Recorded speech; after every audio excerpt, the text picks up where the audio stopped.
각 가정에서 우리 기뻐하는 교회 수요예배 함께 하시는 여러분들을 주님의 이름으로 사랑하고 축복합니다. 이 시간 각 가정에서 온라인 예배로 드리지만 우리가 경건한 마음으로 하나님께 예배드리는 귀한 시간이 될 수 있기를 바랍니다. 다 함께 사도신경으로 우리 신앙을 고백하겠습니다. 전능하사 천지를 만드신 하나님 아버지를 내가 믿사오며 그 외아들 우리 주 예수 그리스도를 믿사오니 이는 성령으로 잉태하사 동정녀 마리아에게 나시고 본디오 빌라도에게 고난을 받으사 십자가에 못 박혀 죽으시고 장사한 지 사흘 만에 죽은 자 가운데서 다시 살아나시며 하늘에 오르사 전능하신 하나님 우편에 앉아 계시다가 저리로서 산자와 죽은 자를 심판하러 오시리라. 성령을 믿사오며 거룩한 공예와 성도가 서로 교통하는 것과 죄를 사하여 주시는 것과 몸이 다시 사는 것과 영원히 사는 것을 믿사옵나이다. 아멘. 다 함께 찬송가 405장 찬양하겠습니다.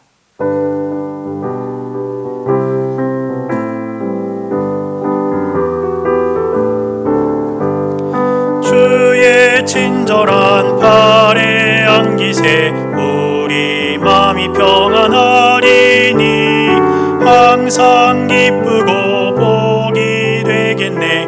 영원하신 팔에 안기세 주의 팔에 그 크신 팔에 안기세 주의 팔에 영원하신 팔에 안기세. 날이 갈수록 주의 사랑이 두루 광명하게 비치고 천성 가는 길 편히 가리니 영원하신 팔에 안기세 주의 팔에 그 크신 팔에 안기세 주의 팔에 영원하신 팔에 안기세. 주의 보좌로 나갈 때에 기뻐 찬미 소리 외치고 겁과 두려움 없어지리니 영원하신 팔에 안기세 주의 팔에 그 크신 팔에 안기세 주의 팔에 영원하신 팔에 안기세. 우리 시간에는 함께 합심해서 기도하는 시간을 갖겠습니다. 먼저는 우리나라와 세계를 위해서 기도하겠습니다. 우리가 계속 기도하고 있지만 우리 코로나 바이러스가 더 이상 우리의 삶의 일상을 침범하지 못하도록 하나님께서 긍휼과 은혜를 베풀어 달라고, 이 어려운 시기가 속히 지나가게 해달라고 우리 함께 기도하겠습니다. 또 두 번째로는 오늘 예배와 우리 교회를 위해서 기도하겠습니다. 우리가 비록 각 가정에서 예배를 드리고 있지만 하나님께 드리는 이 예배가 영과 진리로 드려지는 예배 되게 하시고 예배를 통해 주님께서 주신 은혜를 누릴 수 있는 귀한 시간 될 수 있게 해달라고, 또 우리 기뻐하는 교회가 이 지역에 꼭 필요한 교회가 될 수 있게 해달라고 기도해 주시고, 또 여러분들의 기도의 제목을 가지고 이 시간 함께 합심으로 기도하겠습니다. 다 함께 기도하시겠습니다.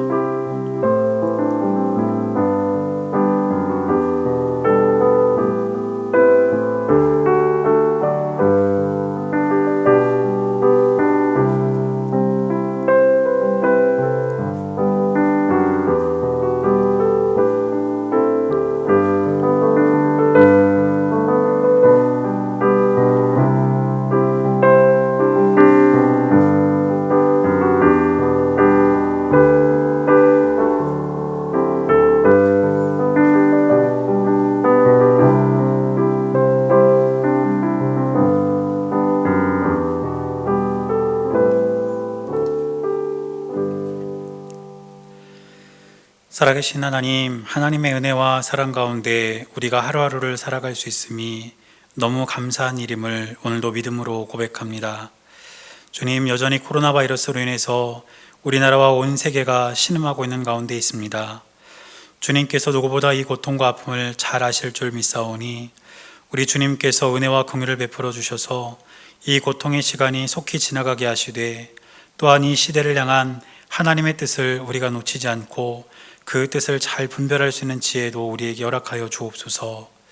그리하여 우리에게 지혜와 명철을 허락하여 주시고 치료제와 백신이 속히 개발될 수 있도록 인도하셔서 모든 사람들이 삶의 일상으로 돌아가는 그날이 속히 돌아올 수 있도록 주님께서 함께하여 주옵소서. 이 시간도 주님 앞에 나와 예배를 드리는 사랑하는 주의 백성들의 삶을 기억하여 주시고 이 시간 우리가 주님의 이름을 찬양하고 주님께 간구하며 하나님의 말씀을 나눌 때에 그 속에서 우리를 향한 하나님의 은혜를 누리는 귀하고 복된 시간이 될 수 있도록 인도하시고 우리 기뻐하는 교회가 이 지역에 꼭 필요한 교회로 더욱더 든든히 세워져 갈 수 있도록 우리 교회를 주님의 도구로 사용하여 주시옵소서. 예배를 드리는 우리 기뻐하는 교회 성도님들의 삶 가운데 많은 기도의 제목들이 있고 마음의 소원들이 있습니다. 하나님께서 기억하여 주셔서 하나하나 들어 응답하여 주시고 하나님의 때에 하나님의 방법으로 응답되는 역사가 있게 하셔서 늘 우리를 향한 하나님의 은혜가 넘쳐나게 하여 주시옵소서. 이 예배 가운데 우리 주님께서 언제나 함께하여 주실 것을 믿고 감사를 드리며 살아계신 예수님의 이름으로 간절히 기도드렸습니다. 아멘.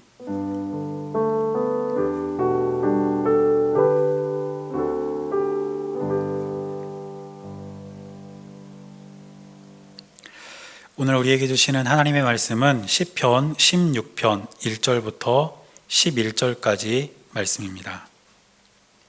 시편 16편 1절부터 11절까지 말씀입니다. 구약 성경 812페이지입니다. 제가 말씀을 봉독할 때 여러분들도 함께 말씀을 읽으시기 바랍니다. 하나님이여 나를 지켜주소서. 내가 주께 피하나이다. 내가 여호와께 아뢰되 주는 나의 주님이시오니 주밖에는 나의 복이 없다 하였나이다. 땅에 있는 성도들은 존귀한 자들이니 나의 모든 즐거움이 그들에게 있도다. 다른 신에게 예물을 드리는 자는 괴로움이 더할 것이라. 나는 그들이 드리는 피의 전제를 드리지 아니하며 내 입술로 그 이름도 부르지 아니하리로다. 여호와는 나의 산업과 나의 잔의 소득이시니 나의 분깃을 지키시나이다. 내게 줄로 재어준 구역은 아름다운 곳에 있으며 나의 기업이 실로 아름답도다. 나를 훈계하신 여호와를 송축할지라. 밤마다 내 양심이 나를 교훈하도다. 내가 여호와를 항상 내 앞에 모시며 그가 나의 오른쪽에 계심으로 내가 흔들리지 아니하리로다. 이러므로 나의 마음이 기쁘고 나의 영도 즐거워하며 내 육체도 안전히 살리니 이는 주께서 내 영혼을 수월에 버리지 아니하시며 주의 거룩한 자를 멸망시키지 않으실 것임이니이다. 주께서 생명의 길을 내게 보이시리니 주의 앞에는 충만한 기쁨이 있고 주의 오른쪽에는 영원한 즐거움이 있나이다. 아멘.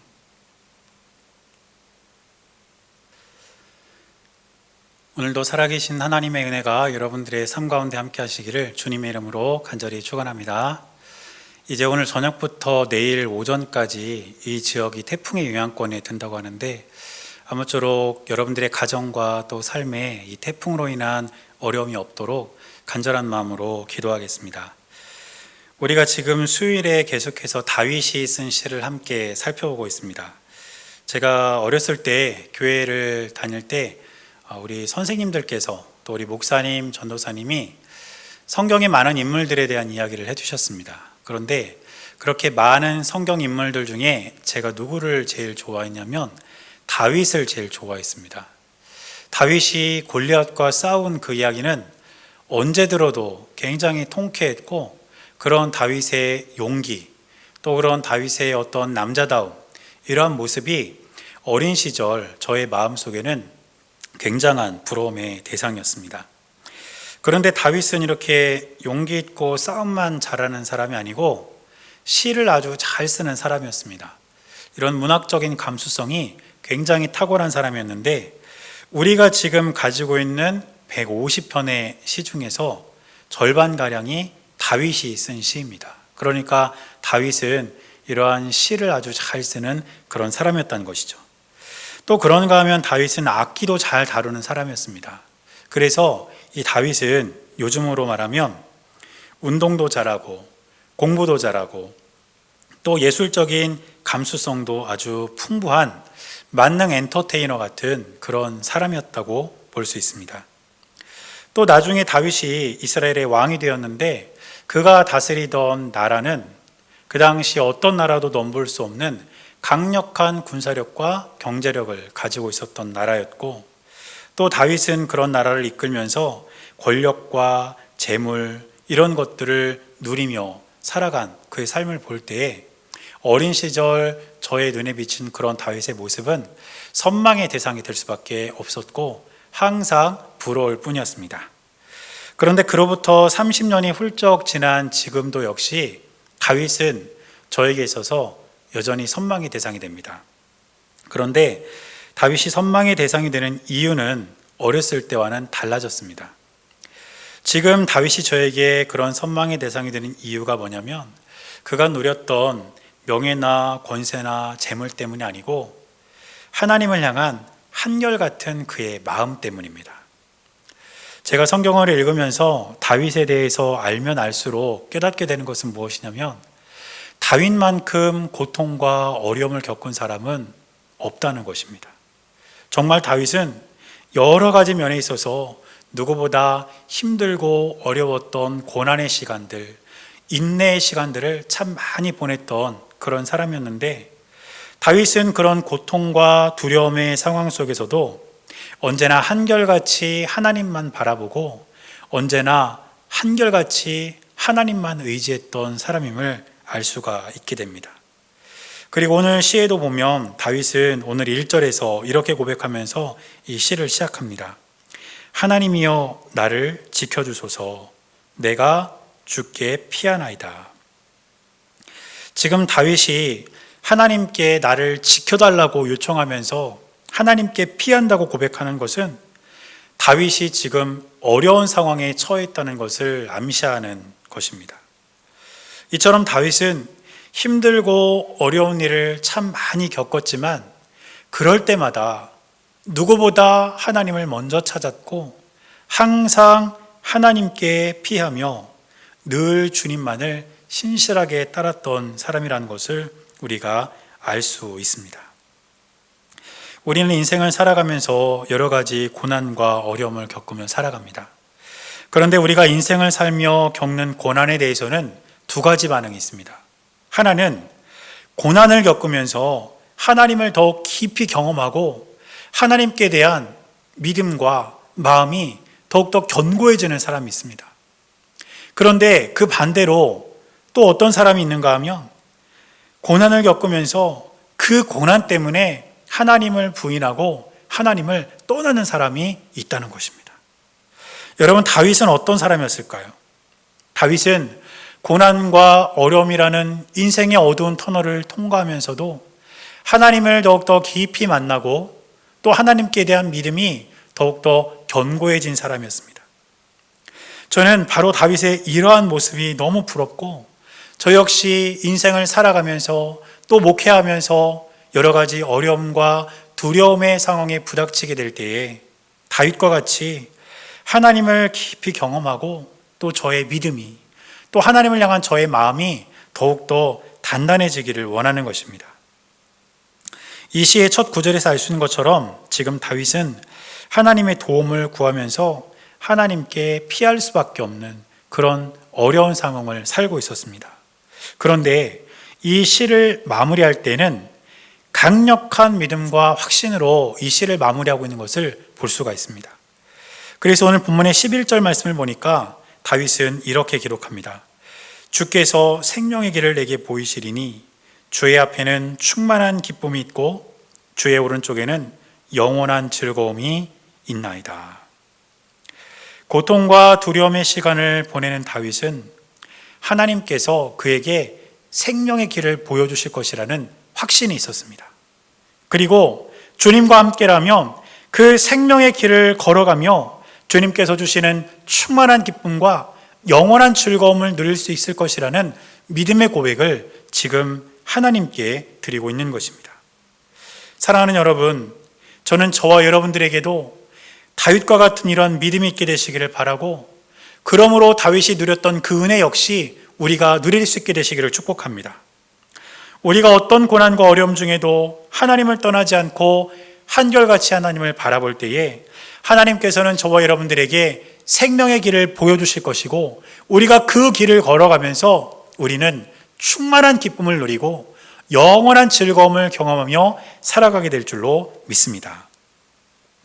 그렇다면 어떤 사람이 과연 주님께서 보이신 이런 생명의 길로 걸어갈 수 있을까요? 첫째로, 주님께서 보이신 생명의 길로 걸어갈 수 있는 사람은 주님을 가장 큰 복으로 여기는 사람입니다. 오늘 본문의 2절 말씀을 보니까 이렇게 기록하고 있습니다. 내가 여호와께 아뢰되 주는 나의 주님이시오니 주밖에는 나의 복이 없다 하였나이다. 지금 다윗은 하나님이 나의 주님이 되신다 이렇게 고백하면서, 그렇기 때문에 주님이 나의 복이 된다고 고백하고 있는 것을 볼 수가 있습니다. 여러분, 세상을 살아가는 많은 사람들이 무엇을 복으로 여기면서 살아갈까요? 아마 대부분의 사람들이 돈과 재물이 풍족한 것, 또 직장에서 승진하는 것, 하고 있는 사업이 잘 돼서 많은 돈을 버는 것, 또 사람들의 존경을 받는 것, 또 높은 지위에 오르는 것, 자녀들이 잘 되는 것, 또 건강한 것, 이런 것들을 아마 복으로 여기면서 살아갈 것입니다. 그런데 사실상 다윗은 이 모든 것을 가진 사람이었습니다. 다윗은 부유하고 평화로운 왕국의 왕이었고, 다윗은 백성들로부터 존경과 사랑을 한 몸에 받고 있었습니다. 또 그는 재물이든 사람이든 가질 수 있는 것은 다 가졌고 누릴 수 있는 것은 다 누렸던 사람이었습니다. 그런데 그런 다윗의 입에서 나온 고백이 놀랍게도 주밖에는 나의 복이 없다는 것입니다. 내가 지금 누리며 살아가고 있는 이것이 나에게 복이다 이렇게 말하는 것이 아니라 오직 하나님만이 나의 복이다. 이것이 바로 다윗의 고백이었습니다. 또 이런 다윗의 고백은 우리에게 잘 알려진 시편 23편에도 보면 잘 드러나고 있는데, 시편 23편 1절을 보면 다윗은 이렇게 고백합니다. 여호와는 나의 목자시니 내게 부족함이 없으리로다. 자신의 인생에 부족함이 없었던 것은 자신이 왕으로서 누렸던 권세나 또 명예, 그리고 재산이나 사람들 때문이 아니라 하나님이 나의 목자 되셨기 때문에, 하나님이 나를 이끌어 주시고 하나님이 늘 나를 돌봐 주셨기 때문에 그 사실이 나에게 부족함이 없다 이렇게 고백하고 있는 것입니다. 그런데 우리는 여전히 재물과 명예와 권세를 우리 삶의 복으로 여기고 살아갑니다.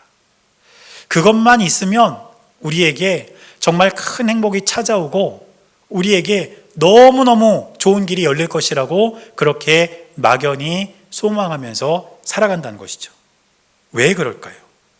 그것은 우리가 그런 것들을 아직 가져보지 않았기 때문입니다. 그래서 그것이 있으면 나에게는 정말 복된 인생이 열릴 것이다, 이런 소망을 갖고 살아가고 있는 것입니다. 그런데 놀랍게도 그런 것들을 다 가져본 다윗은 그것이 복이 아니고 하나님이 나의 주님이 되시는 것, 하나님이 나의 목자가 되시는 것, 그것이 나에게 복이 된다고 고백하고 있는 거 아닙니까? 그렇다면 우리가 굳이 다른 것들을 가져보지 않아도 우리가 추구해야 할 복이 무엇인지 확실하게 드러나는 것 아니겠습니까? 사랑하는 여러분, 하나님을 믿고 하나님을 사랑하고 하나님과 동행하며 살아가는 삶이 저와 여러분들에게 있어서 가장 큰 복이라는 사실을 기억하시기를 주님의 이름으로 축원합니다.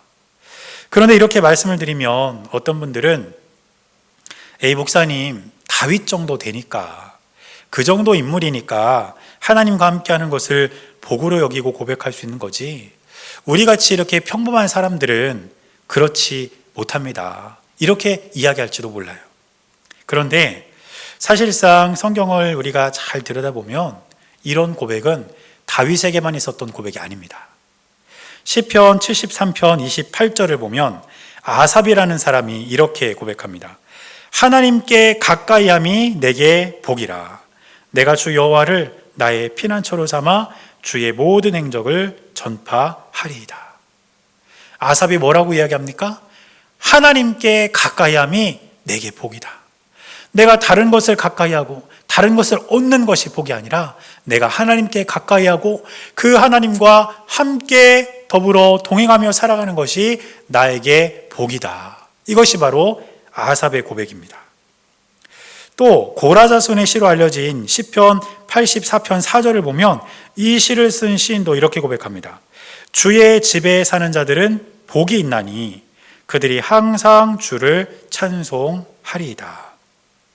무슨 말일까요? 주의 집에 사는 자, 하나님의 성전에 거하며 주님의 임재하심을 경험하고 또 하나님과 더불어 살아가는 그 사람들에게 진정한 복이 있다는 것 아니겠습니까? 그러므로 하나님이 우리의 가장 큰 복이라는 믿음의 고백은 특별한 사람만이 할 수 있는 고백이 아니라 저와 여러분들 역시 고백할 수 있는 믿음의 고백이며, 우리가 그렇게 고백하며 살아갈 때에 주님께서는 저와 여러분들에게 생명의 길을 보이시고 그 길로 걸어가도록 우리의 삶을 이끄신다는 사실을 기억하시기를 바랍니다. 그리고 우리가 그 길을 걸어갈 때에 우리는 주님과 함께 충만한 기쁨과 영원한 즐거움을 누리며 살아가는 귀하고 복된 은혜가 저와 여러분들의 삶 가운데 있게 되시기를 주님의 이름으로 간절히 축원합니다. 또 두 번째로 주님께서 보이신 생명의 길로 걸어갈 수 있는 사람은 어떤 사람이냐면 우상에 눈을 돌리지 않는 사람입니다. 오늘 본문의 4절 말씀을 보면 다윗은 이렇게 기록하고 있습니다. 다른 신에게 예물을 드리는 자는 괴로움이 더할 것이라. 나는 그들이 드리는 피의 전제를 드리지 아니하며 내 입술로 그 이름도 부르지 아니하리로다. 지금 먼저 다윗은 다른 신에게 예물을 드리는 자는 괴로움이 더하게 될 것이다, 이렇게 선언하고 있습니다. 그런데 여기서 예물을 드린다 이런 말이 있는데 이 말은 히브리어 원어로 보면 그 뜻이 조금 다릅니다. 원어의 뜻은 뭐냐면 서두르다 혹은 따라가다 이런 뜻이 있습니다. 그러니까 다른 신들에게 예물을 드리는 자, 이 사람은 어떤 사람이냐면 다른 신을 서둘러 따라가는 자, 이렇게 우리가 다시 의미를 부여할 수 있다는 것이죠. 그럼 이게 무슨 뜻일까요? 인생에 어려움이 있을 때에 잠잠히 하나님의 뜻을 구하거나 아니면 하나님의 인도하심을 구하는 것이 아니라 눈에 보이는 우상을 서둘러 따라가고 그 우상을 의지하는 사람, 바로 그 사람을 의미하는 것입니다. 그렇게 우상을 따라갈 때에 그렇게만 되면 모든 것이 다 해결될 것 같지만 결국 어떻게 될까요? 괴로움이 더할 것이라, 즉 더 큰 어려움을 당할 것이라는 뜻입니다. 그래서 다윗은 뭐라고 고백합니까? 이어지는 4절 뒷부분 말씀을 보면 다윗은 두 가지를 고백합니다. 첫째는 무엇이냐면 그들이 드리는 피의 전제를 드리지 않을 것이다, 이렇게 고백합니다. 이 전제는 제사의 한 방법을 의미하는 것인데 이 전제는 부어서 드리는 제사입니다. 그러니까 피의 전제라고 하면 이게 뭘까요? 피를 부어서 드리는 제사를 의미하는 것이죠. 당시 우상 숭배자들은 동물의 피는 말할 것도 없고 사람을 죽여서 사람의 피까지 그들에게 우상에게 부어서 드리는 제사를 드렸습니다. 이런 우상 숭배가 난무하는 세상 속에서 지금 다윗이 고백하는 것은 무엇입니까? 피의 전제를 드리지 않겠다.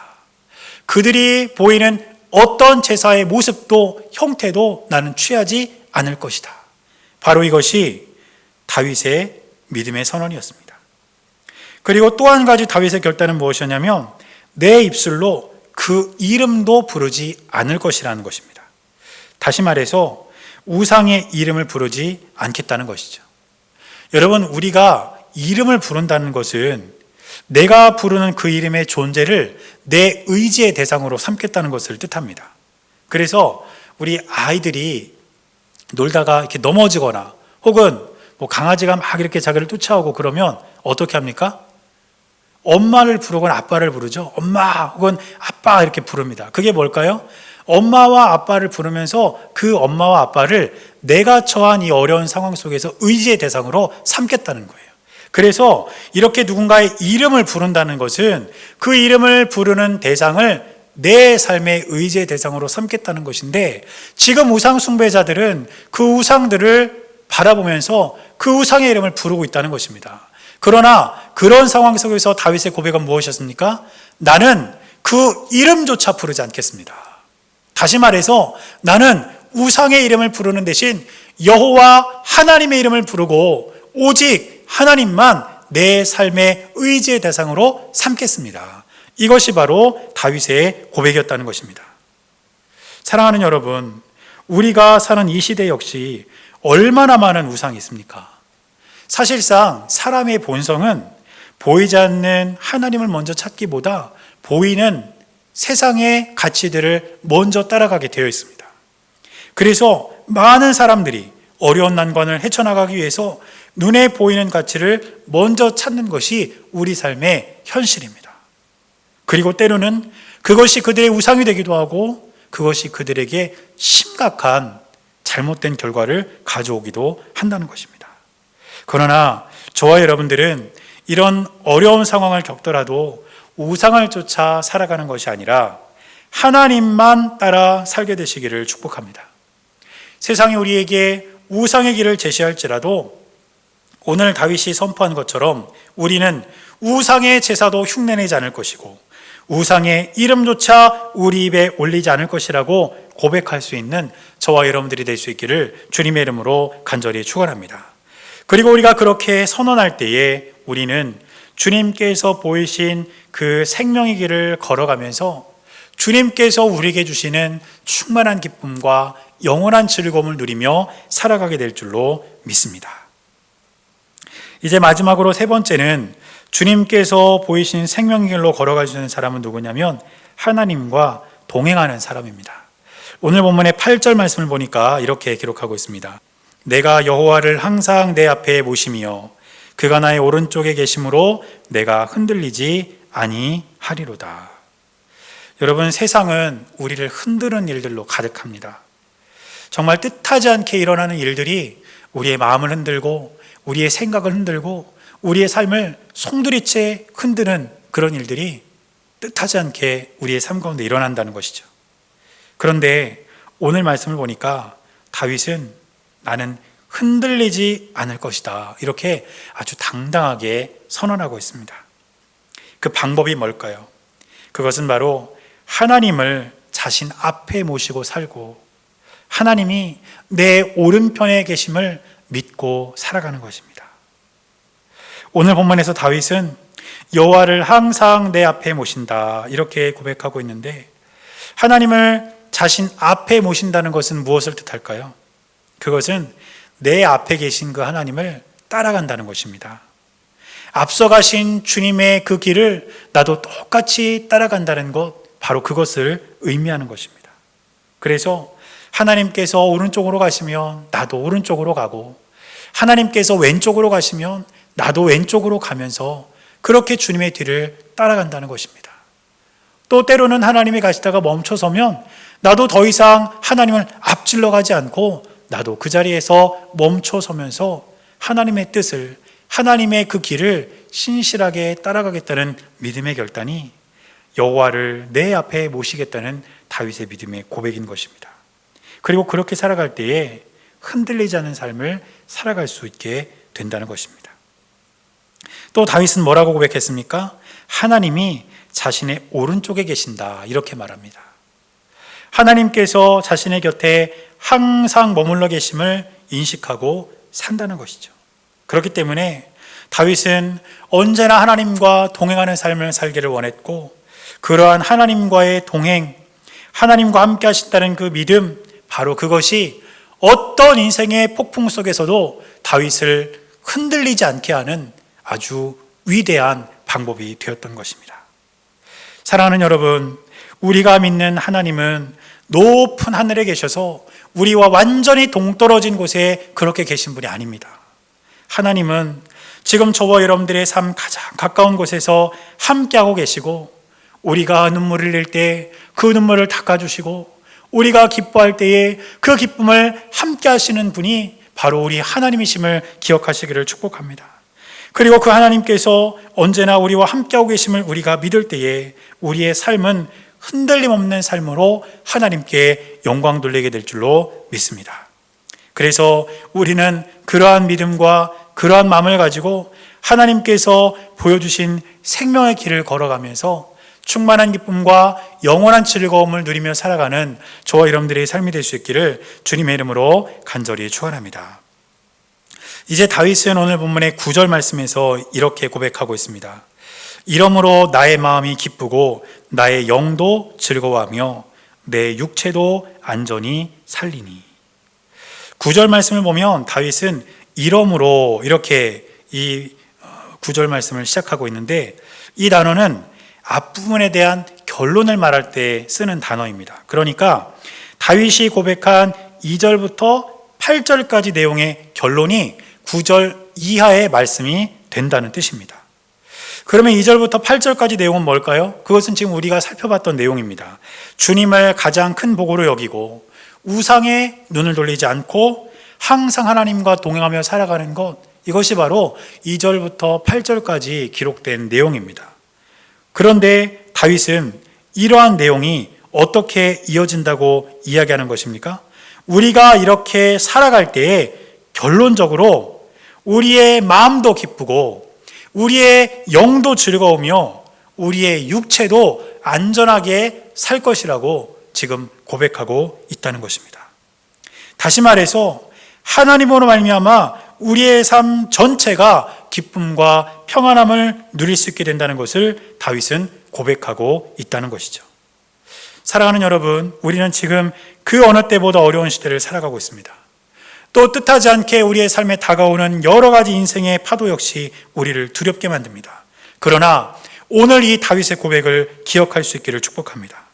하나님께서 우리에게 생명의 길을 보이셨으니 저와 여러분들은 주님을 우리 삶의 가장 큰 복으로 여기고 어떤 인생의 유혹 속에서도 세상의 우상으로 눈 돌리지 않으며 하나님과 늘 동행하며 살아가는 말미암아서 주님께서 예비하신 충만한 기쁨 그리고 영원한 즐거움을 우리가 누리며 살아갈 수 있는 은혜가 저와 여러분들의 삶 가운데 있게 되시기를 주님의 이름으로 간절히 축원합니다. 그래서 오늘 이 다윗의 고백이 저와 여러분들의 고백이 될 수 있기를 바라고, 저와 여러분들의 삶이 주님께서 보여주시는 생명의 길로 걸어가는 귀하고 복된 은혜가 우리 모두의 삶 가운데 있게 되시기를 주님의 이름으로 간절히 축원합니다. 기도하겠습니다. 사랑하는 하나님, 우리가 때로는 고통과 어려움의 시간들을 살아가고 있지만 하나님께서는 우리에게 생명의 길을 보여주시고 그 길로 우리의 삶을 이끌고 계심을 우리가 기억합니다. 우리가 믿음으로 주님을 바라보며 주님을 가장 큰 복으로 여기게 하시고 어떤 세상의 유혹 속에서도 우상을 향해서는 눈도 돌리지 않게 하시며 항상 하나님과 동행함으로 말미암아 주님께서 예비하신 충만한 기쁨과 영원한 즐거움을 누리며 살아가는 우리 모두가 될 수 있도록 은혜를 더하여 주시옵소서. 우리 주님께서 언제나 함께하여 주실 것을 믿으며 살아계신 예수님의 이름으로 간절히 기도드렸습니다. 아멘. 다 함께 찬송가 446장 찬양하겠습니다.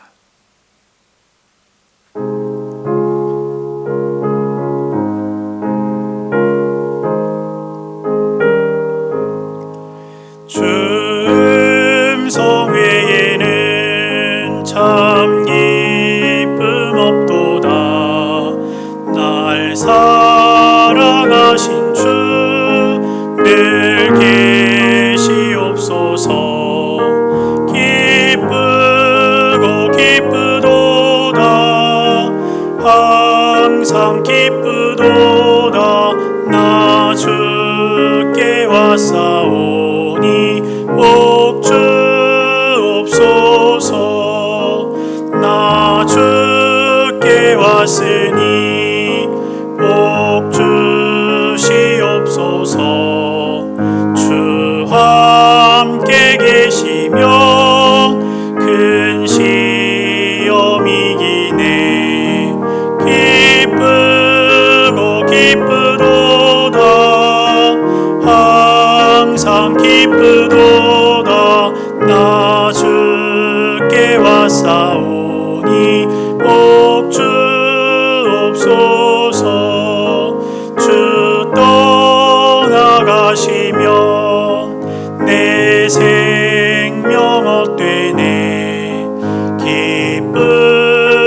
슬플 때 늘 계시옵소서. 기쁘고 기쁘도다 항상 기쁘도다 나 주께 왔사오니 복 주옵소서. 그 귀한 언약을 이루어 주시고 주 명령 따를 때 늘 계시옵소서. 기쁘고 기쁘도다 항상 기쁘도다 나 주께 왔사오니 복 주옵소서.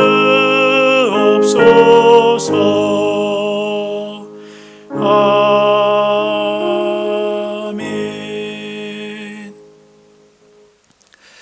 오늘도 우리 기뻐하는 교회 수요예배 함께 하신 여러분들을 다시 한번 주님의 이름으로 사랑하고 축복합니다.